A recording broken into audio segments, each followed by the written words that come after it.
आज हम देखेंगे खाद्य जाल। जैसे कि आपने खाद्य श्रृंखला पहले अपन देख चुके हैं। खाद्य श्रृंखला में क्या देखा था हमने ये देखा था इसमें कि जो प्लांट्स होते हैं, प्रोड्यूसर होते हैं, इन प्लांट्स को कौन खाता है? कीट खाते हैं, है ना। छोटे छोटे जीव जो होते हैं वो इस प्लांट से एनर्जी लेते हैं, प्लांट से जो प्रोडक्ट्स होते हैं वो खाते हैं या प्लांट खाते हैं। इनको कीटों को कौन खाता है? मेंढक खाता है। और मेंढक को कौन खाता है? सांप खाता है। सांप को कौन खाता है? बाज खाता है। तो इस प्रकार से एक श्रृंखला दिखाई दे रही है और इस प्रकार से जो खाद्य की भोजन की जो श्रृंखला है वो इस प्रकार से चल रही है। तो इसको हम कोई सिंपल श्रृंखला है इसलिए बोलते हैं खाद्य श्रृंखला। अब हम बात करते हैं खाद्य जाल की। यहाँ पर देखें अपन, घास है, घास को कीट खा रहा है ना। तो कीट को मेंढक खा रहा है मेंढक। तो इस कीट को मेंढक के साथ में मोर भी खा सकता है। अब ये सांप है, इस सांप को मेंढक खा रहा है, मेंढक को सांप खा रहा है। अब मेंढक को सांप खा रहा है तो यहाँ पर ये जो सांप है ये ज़रूरी नहीं है कि सांप ही खाए, इसके लिए मोर भी खा सकता है। सांप को मोर खाता है ना, और सांप को बाज खाता है।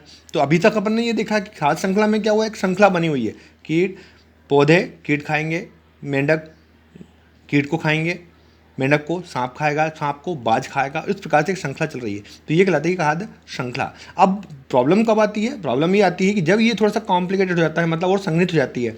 मेंढक को 2-3 लोग फूड के रूप में ले रहे हैं, सांप को 2-3 जीव ले रहे हैं। तो इस प्रकार से ये क्या होता है, ये श्रृंखला ना लेकर एक जाल बन जाता है। किस प्रकार से बनता है वो हम देखेंगे यहाँ पर। तो यहाँ पर देखें हम सबसे पहले जो प्राइमरी प्रोड्यूसर है हमारे, जो प्लांट्स होते हैं वो एनर्जी प्रोड्यूस करते हैं। इस एनर्जी या फूड को प्रोड्यूस करते हैं, बनाते हैं।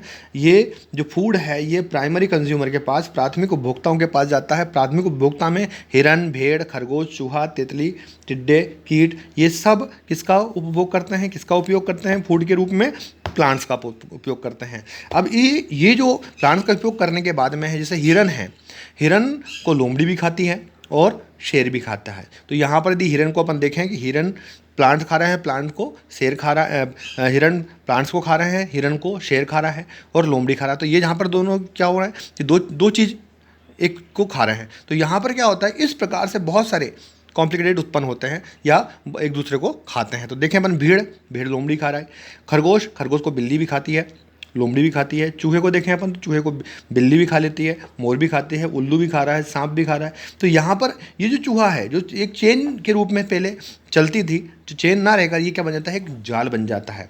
जैसे तितली है, पक्षी भी खा रहे हैं, मेंढक भी खा रहे हैं, मेंढक को सांप खा रहा है, सांप को बाज खा रहा है ना, सांप को मोर भी खा रहा है ना। तो इस प्रकार से क्या होता है, एक पूरी जो श्रृंखला है वो श्रृंखला ना रहकर एक जाल बन जाता है। तो इस प्रकार से यहाँ पर जैसे अपन देखें, कीट है, मछली खा रही है, मछली को सारस खा रहा है, सारस को शेर खा रहा है ना। तो यहाँ पर बाज है, सांप खा रहा है, मेंढक खा रहा है, सांप मेंढक को खा रहा है ना। मेंढक टिड्डे तितली खा रही है, तितली टिड्डी क्या खा रहे हैं, प्लांट खा रहे हैं। तो इस प्रकार से यहाँ पर आप देखेंगे ये श्रृंखला ना रहकर, जैसे घास के मैदान में जो खाद्य श्रृंखला ना रहकर ये होता है खाद्य जाल। क्यों? क्योंकि ये एक दूसरे को खाते हैं, ये स्वतंत्र हैं एक दूसरे को खाने के लिए, तो कोई किसी के ऊपर डिपेंड नहीं होता। तो इस प्रकार से ये श्रृंखला थी वो और आगे जाकर खाद्य जाल में परिवर्तित हो जाती है। तो इसी प्रकार से यहाँ पर खाद्य जाल जो है वो सभी प्रकार के एटमॉस्फेयर के या सभी प्रकार के पारिस्थितिक तंत्र के हो सकते हैं। जैसे अपने घास के मैदान का मैंने आपको बताया है ना। इसके बाद में सागर का हो सकता है, समुद्र का हो सकता है ना। तो अलग अलग स्थान के खाद्य जाल हो सकते हैं।